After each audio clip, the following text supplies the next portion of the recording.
நம்ம கதைகள் ஏஐ சேனலுக்கு வரவேற்கிறேன். வணக்கம். நான் உங்கள் தாரா. இன்னைக்கு நம்ம பார்க்க போற கதை நம்பிக்கையின் சக்தி. மறக்காம சப்ஸ்கிரைப் பண்ணுங்க நம்ம சேனலுக்கு.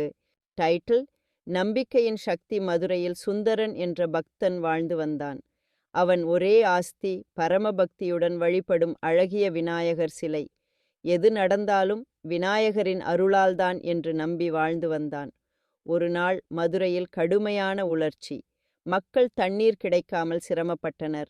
பசுக்கள் மேய முடியாமல் விவசாயம் செய்து வந்த மக்கள் அனைவரும் துயரத்தில் மூழ்கியிருந்தனர். பலரும் கோவிலுக்கு சென்று பிரார்த்தனைகளை மேற்கொண்டனர். ஆனால் மழை வரவில்லை. அப்போதும் சுந்தரன் தனது விநாயகரிடம் நம்பிக்கை இழக்கவில்லை. என் பக்தன் எதையும் செய்யலாம் என்று சொன்னான். விநாயகரின் சன்னதிக்கு முன் அமர்ந்து தீவிரமாக 41 நாட்கள் விரதம் இருந்து பிரார்த்தனை செய்ய முடிவு செய்தான். அந்த நேரம் ஊரே சுந்தரனின் பக்தியை பார்த்து வியந்தது. பலரும் அவனை சிரிக்கவும் அவனை நிந்திக்கவும் செய்தனர். உன் பிரார்த்தனைக்கு மழை வந்தால் நாமும் நம்புகிறோம் என்று அவனை ஏளனமாகச் சொன்னார்கள். ஆனால் சுந்தரன் யாரையும் பொருட்படுத்தவில்லை.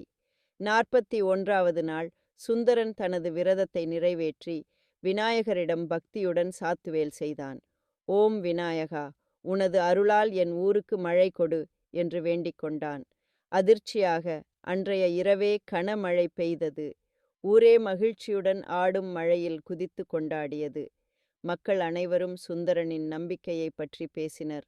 அவர்களின் மனதில் விநாயகரின் மீது நம்பிக்கை அதிகரித்தது. சுந்தரனின் அன்புக்கும் பக்திக்கும் வணங்கி, உன் விசுவாசம் எங்களையெல்லாம் காத்தது என்றனர். கதைநெறி: உண்மையான நம்பிக்கை, பக்தியால் சாதனைகள் கூட நிகழலாம். இறைவன் நம் மனமிருந்தால் எதையும் அளிப்பான்.